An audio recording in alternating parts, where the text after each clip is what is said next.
You probably don't know that Romania were the lineal world champions of men's rugby in the 1980s. They were.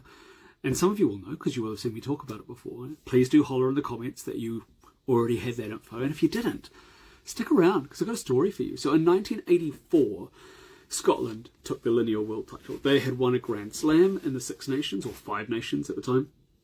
And they were dominant, right? They were a great side. Now, the lineal world title is just a winner stays on trophy. So if you just imagine first ever international match in 1871, played at Raeburn Place between England and Scotland. Scotland won.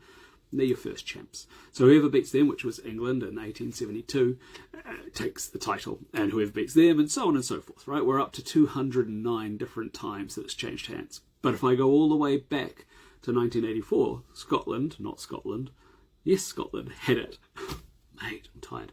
And they took it to Buenos Aires. They went on tour after the Five Nations to Buenos Aires and they played Romania. Now, Romania at the time were actually a pretty good rugby team. Now, they weren't like top of the table, right? But they were not bad because the dictator at the time, he quite liked rugby. And actually, he employed a great deal of the public services, or at least these are the stories as they've been related to me. So, you know, his bodyguards, a lot of the police, some of the fire service, essentially they were able to be trained. You know, they're paid so they could train and they could be strong. So when Scotland went over there and played them, they were a really good team. And they beat them. And so they claimed the lineal world title, the Raeburn Shield. I think it was France that took it off of the Romanians. So they only held it for a single match and then lost it and it moved on again. But for that moment in time, there was a line of winners from 1871 in the first men's rugby international through to Romania. And then that line's continued until today. Now, actually, as I speak to you right now, that line ends with England. The English men currently hold it.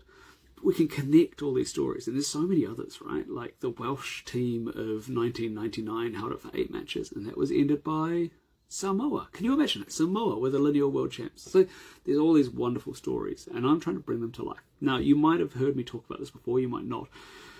You probably see me doing it because it's my mission to bring the lineal world titles to life. They're not an official title. I just believe that they should exist. And so over a very long time, I've been doing it. And in more recent times, I accepted that this ugly mug had to be on camera to tell the stories.